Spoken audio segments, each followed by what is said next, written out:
Sa number guessing naman tayo. Dito naman sa number guessing, try natin. Kapag, diba, halimbawa dito, define natin yung function. Dalawang dalawang parameter yung ginamit natin dito sa function na to, which is itong secret tsaka guess. So, dito sa loob ng function ng check guess, nag-create tayo dito ng if-elif statement, which is yung guess, yung kapag yung guess number daw ni user, ito, yung guess number ni user guess, nag-equals siya dun sa secret number, magpiprint siya ng you win. Pero if ever naman na, yung guess number naman is greater than sa secret, mas mataas sa secret, magpiprint lang siya ng 2 high. Eh kung mababa naman, magpiprint lang siya ng 2 low.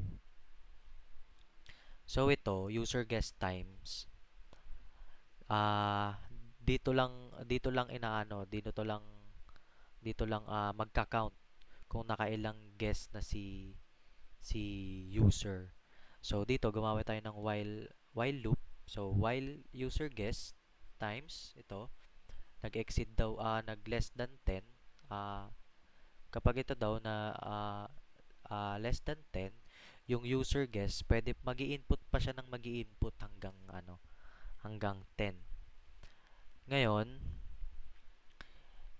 sa loob ng while loop natin, may if condition tayo dito. So, yung if ever daw na yung user guess nag-equals na siya sa 10, matatapos na yung code. Yung user guess times magpa-plus lang yan siya dito. Kumbaga nagka-count lang siya doon sa user guess time. Then kapag nag-equal na siya dito sa user guess time, matatapos na yung loop. Try natin na hindi masagutan to.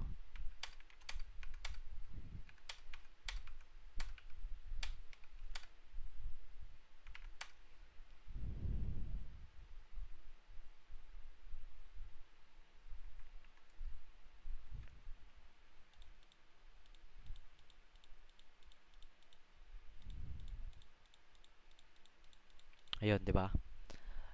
Huminto yung program nung na-reach niya yung limit ng 10.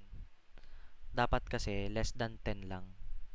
Doon niya lang papayagan si user na mag-input.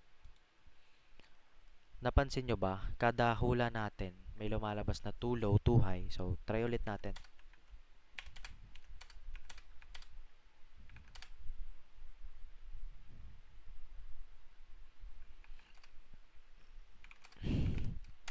Ayan, doon na siya nag-correct. Yung kagaya ng sinabi ko sa inyo kanina, kapag mas mababa siya doon sa secret, naglalabas siya ng 2 low. Kapag mas mataas naman siya, naglalabas siya ng 2 high.